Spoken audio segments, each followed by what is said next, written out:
Radio मिर्ची presents एक पुरानी कहानी।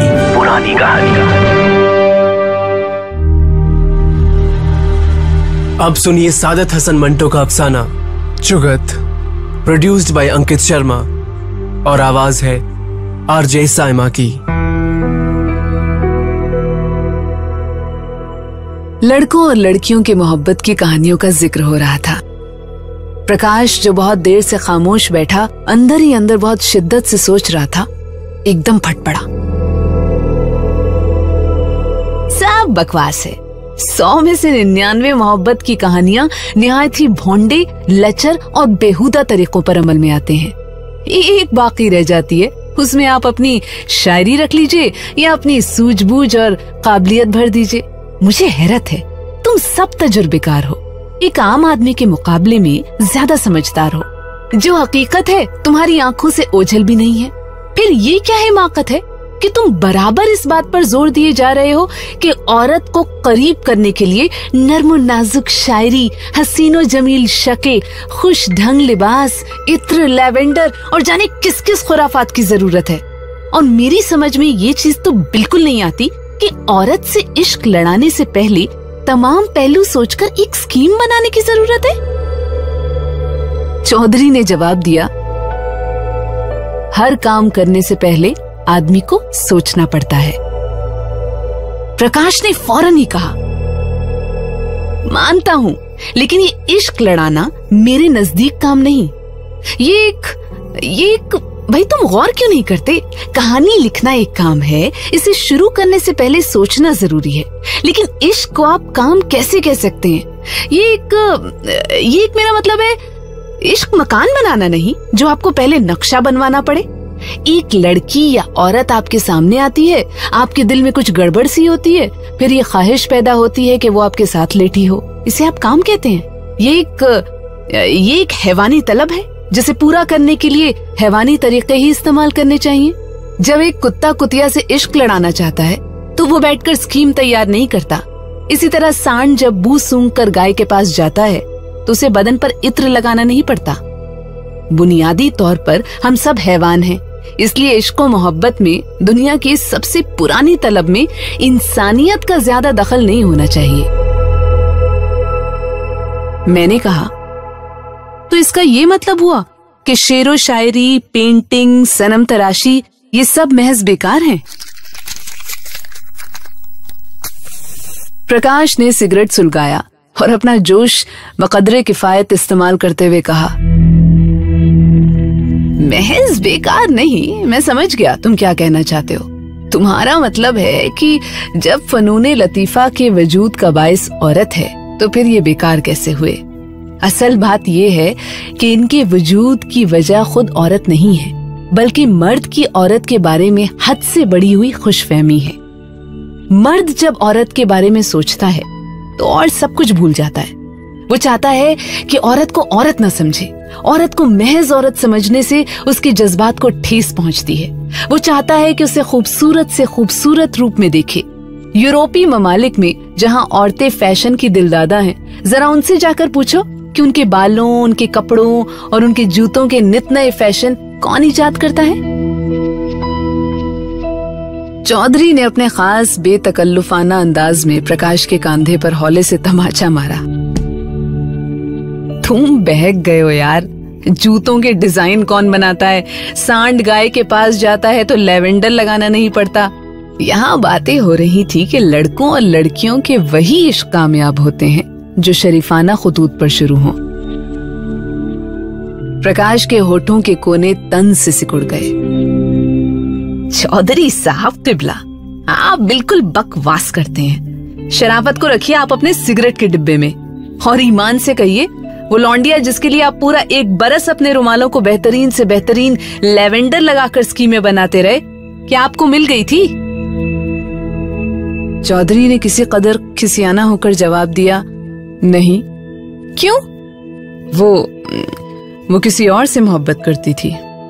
किससे? एक उल्लू के पट्टे से? एक फेरी वाले बजाज से जिसको ना तो गालिब के शेर याद थे न कृष्णचंद्र के अफसाने, और जो आपके मुकाबले में लैवेंडर लगे रुमाल से नहीं, अपने मैले तहमत से नाक साफ करता था। चौधरी साहब किबला, मुझे अच्छी तरह याद है, आप बड़ी मेहनत से उसे खत लिखा करते थे। उन खतों में आपने आसमान के तमाम तारे नोच कर चिपका दिए थे, चांद की सारी चांदनी समेट कर फैला दी थी। मगर उस फेरी वाले बजाज ने आपकी लड़की को, जिसकी जहनी ऊंचाई के आप हर वक्त गीत गाते थे, जिसकी नफासत पसंद तबीयत पर आप मर मिटे थे, एक आंख मारकर अपनी थानों की गठरी में बांधा था और चलता बना था। इसका जवाब है आपके पास? मेरा ख्याल है जिन तरीकों पर मैं चल रहा था गलत थे। उसका नफ्सियाती जायजा भी मैंने जो लिया था ठीक साबित ना हुआ था। प्रकाश मुस्कुराया। चौधरी साहब किबला, जिन खुतूत पर आप चल रहे थे यकीनन गलत थे। उसका नफ्सियाती जायजा भी जो आपने किया था नादुरुस्त था, और जो कुछ आप अब कहना चाहते हैं वो भी ठीक नहीं है। आपको खतकशी और नफ्सियाती जायजे की जहमत उठानी ही नहीं चाहिए थी। अपनी नोटबुक निकालकर लिख लीजिए कि 100 में से 100 मक्खियां शहद की तरफ भागी आएंगी और 100 में से 99 लड़कियां भौंडेपन से झुकी होंगी।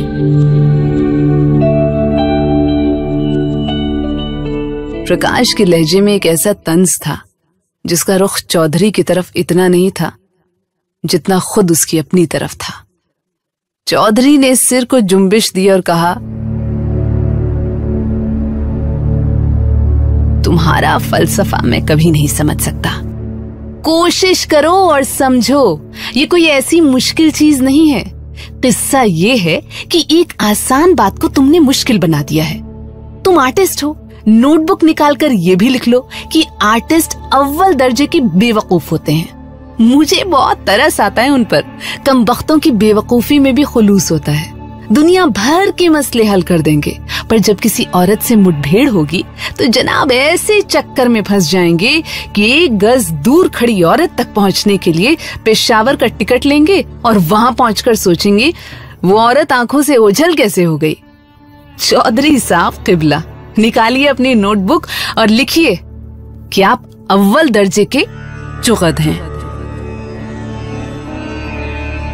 चौधरी खामोश रहा। मुझे एक बार फिर महसूस हुआ कि प्रकाश महज चौधरी को आईना बनाकर खुद अपनी शक्ल देख रहा है और खुद को गालियां दे रहा है। मैंने उससे कहा, प्रकाश, ऐसा लगता है कि चौधरी के बजाय तुम अपने आप को गालियां दे रहे हो। खिलाफे तवक्को उसने जवाब दिया,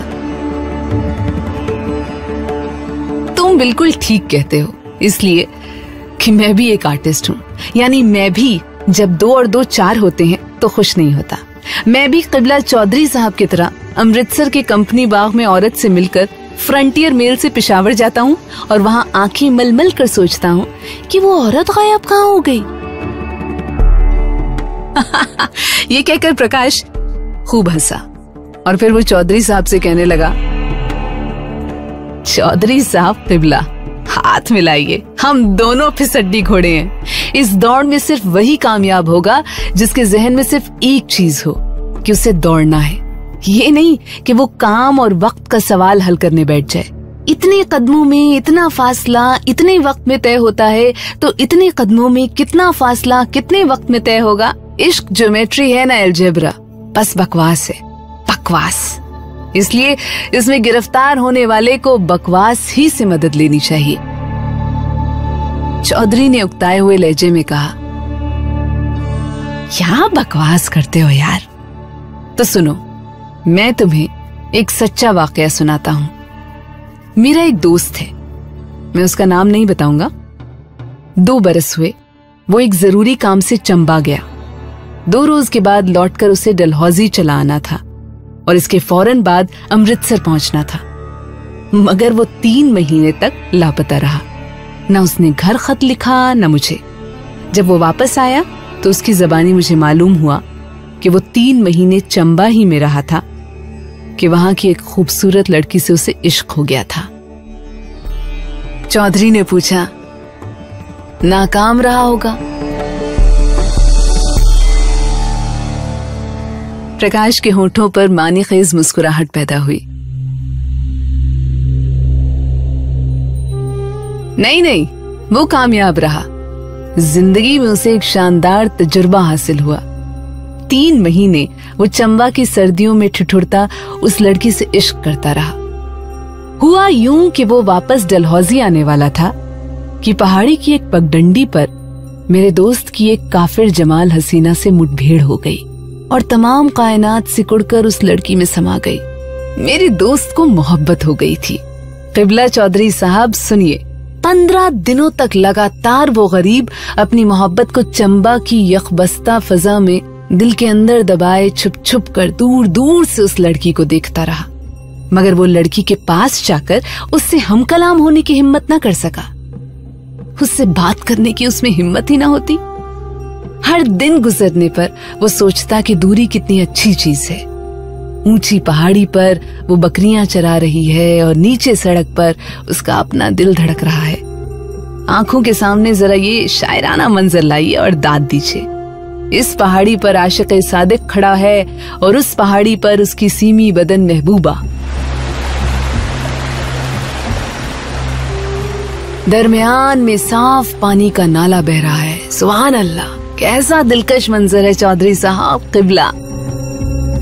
चौधरी ने टोका, बकवास मत करो और जो वाक़या है उसे बयान करो। प्रकाश मुस्कुराया, तो सुनिए। 15 रोज तक मेरा दोस्त इश्क के जबरदस्त हमले के आसार दूर करने में मसरूफ रहा और सोचता रहा कि उसे जल्दी वापस चला जाना चाहिए। इन 15 दिनों में उसने कागज और कलम हाथ में लेकर तो नहीं, लेकिन दिमाग ही दिमाग में उस लड़की से अपनी मोहब्बत का कई बार जायजा लिया। लड़की के जिस्म की हर चीज उसे पसंद थी और सवाल ये दरपेश था कि उसे हासिल कैसे किया जाए। क्या एकदम बगैर किसी जान पहचान के वो उससे बातें करना शुरू कर दे? बिल्कुल नहीं, ये कैसे हो सकता है? क्यों हो कैसे नहीं सकता? मगर फर्ज करो अगर उसने मुंह फेर लिया और जवाब दिए बगैर वो अपनी बकरियां को हाँकती हुई पास से गुजर गई तो? देखो, जल्दबाजी कभी काम नहीं आती, लेकिन उससे बात किए बगैर उसे हासिल कैसे किया जा सकता है? हाँ, एक तरीका है कि उसके दिल में अपनी मोहब्बत पैदा की जाए, उसको अपनी तरफ राग़िब किया जाए। हाँ ठीक है, लेकिन अपने पास कैसे किया जाए? हाथ के इशारे से? नहीं नहीं, बिल्कुल पोच बात है। सो क़िबला चौधरी साहब उन 15 दिनों में हमारा हीरो यही सोचता रहा। 16वें दिन अचानक बावली पर उस लड़की ने उसकी तरफ देखा और मुस्कुरा दी। हमारे हीरो के दिल की बाछें तो खिल गईं, लेकिन उसकी टांगें कांपने लगी। उसने अपनी टांगों के बारे में सोचना शुरू किया।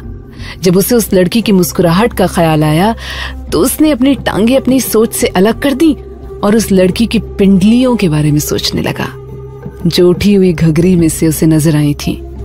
कितनी सुडौल हैं। वो दिन दूर नहीं जब वो उन पर बहुत आहिस्ता आहिस्ता हाथ फेर सकेगा। 15 दिन और गुजर गए। इधर वो मुस्कुराती हुई पास से गुजरती रही, उधर हमारे हीरो साहब जवाबी मुस्कुराहट की रिहर्सल करते रहे। 1.25 महीना हो गया और उनका इश्क सिर्फ होठों ही पर मुस्कुराता रहा। आखिर एक दिन खुद उस लड़की ही ने मेरे खामोशी तोड़ी और बड़ी अदा से एक सिगरेट मांगा। आपने सारी डिबिया ही उसके हवाले कर दी और सारी रात कपकपाहट पैदा करने वाले ख्वाब देखते रहे।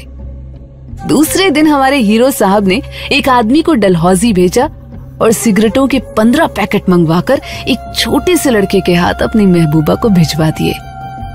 जब लड़की ने सारे पैकेट अपनी झोली में डाले तो आपके दिल को दूर खड़े खड़े बेहद खुशी हुई। होते होते वो दिन भी आ गया जब दोनों पास पास बैठकर बातें करने लगे। कैसी बातें? क़िबला चौधरी साहब बताइए, हमारा हीरो क्या बातें करता था उस लड़की से? चौधरी ने उकताए हुए लहजे में जवाब दिया, मुझे क्या मालूम? मुझे मालूम है क़िबला चौधरी साहब। घर से चलते वक्त वो बातों की एक बहुत लंबी चौड़ी लिस्ट तैयार कर लिया करता था। मैं उससे ये कहूंगा, मैं उससे वो कहूंगा। जब वो नाले के पास कपड़े धोती होगी तो मैं आहिस्ता आहिस्ता जाकर उसकी आंखें मींच लूंगा, फिर उसकी बगलों में गुदगुदी करूंगा। लेकिन जब वो उसके पास पहुंचता, आंखें मींचने और गुदगुदी करने के ख्याल ही से उसे शर्म आ जाती। क्या बचपना है। वो उससे कुछ दूर हटकर बैठ जाता और भेड़ बकरियों की बातें करता रहता। कई दफा उसे ख्याल आया कि कब तक ये भेड़ बकरियां उसकी मोहब्बत चढ़ती रहेंगी। 2 महीने से कुछ दिन ऊपर हो गए हैं और वो अभी तक उसके जिस्म को हाथ तक नहीं लगा सका है।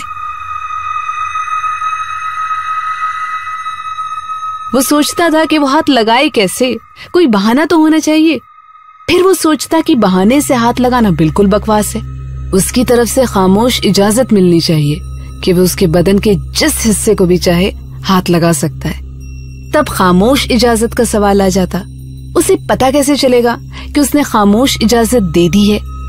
किबला चौधरी साहब इस बात का खोज लगाते लगाते 15 दिन और गुजर गए। चौधरी खामोश रहा।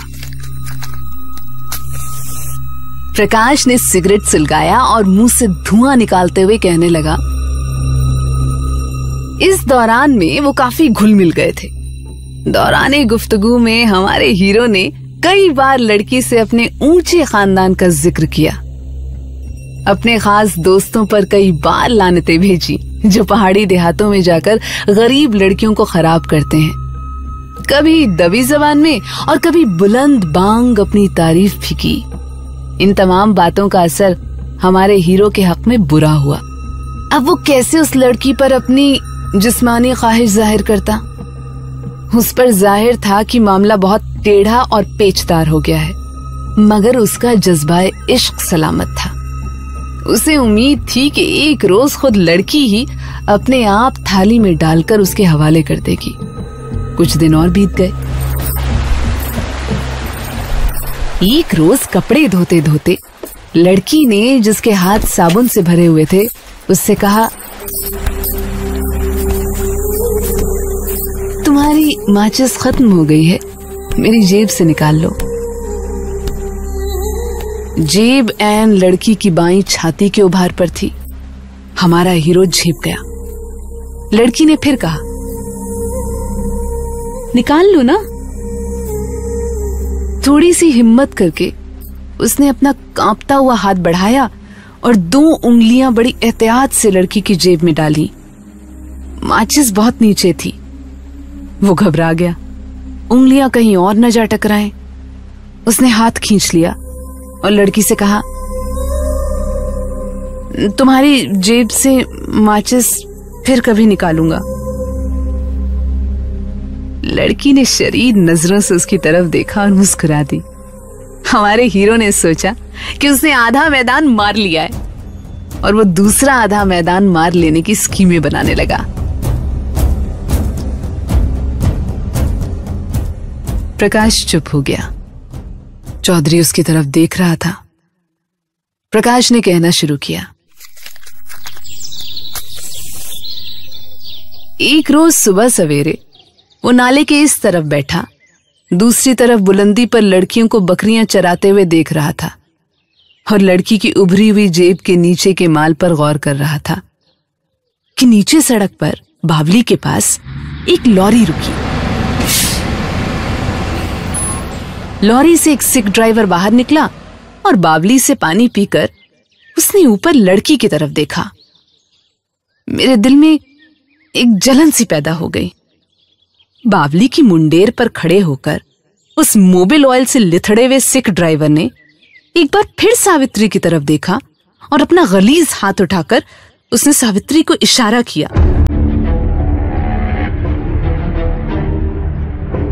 मेरे जी में आई कि पास पड़ा हुआ पत्थर उस पर लुढ़का दूं।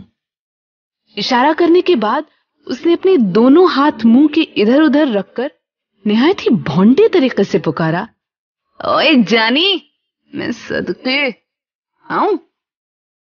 मेरे तन बदन में आग लग गई। सिख ड्राइवर ने ऊपर चढ़ना शुरू कर दिया। मेरा दिल घुटने लगा। चंद मिनटों ही में वो हराम के पास खड़ा था, लेकिन मुझे यकीन था कि अगर उसने कोई बदतमीजी की तो वो छड़ी से उसको ऐसी मरम्मत करेगी कि वो सारी उम्र याद रखेगा। मैं उस मरम्मत के बारे में सोच ही रहा था कि एकदम वो दोनों मेरी आंखों से ओझल हो गए। मैं भागा नीचे सड़क की तरफ। बावली के पास पहुंचकर मैंने सोचा, क्या हिमाकत है और तशवीश कैसी। लेकिन फिर मुझे ख्याल आया, कहीं वो उल्लू का पट्टा जबरदस्ती ना कर बैठे, इसलिए मैंने पहाड़ी पर तेजी से चढ़ना शुरू किया। बड़ी मुश्किल चढ़ाई थी। जगह जगह खारदार झाड़ियां थी जिनको पकड़ पकड़ कर आगे बढ़ना पड़ता था। मैं बहुत दूर ऊपर चला गया, पर वो दोनों कहीं नजर ही ना आए। हांफते हांफते मैंने अपने सामने की झाड़ी पकड़कर खड़ा होने की कोशिश की।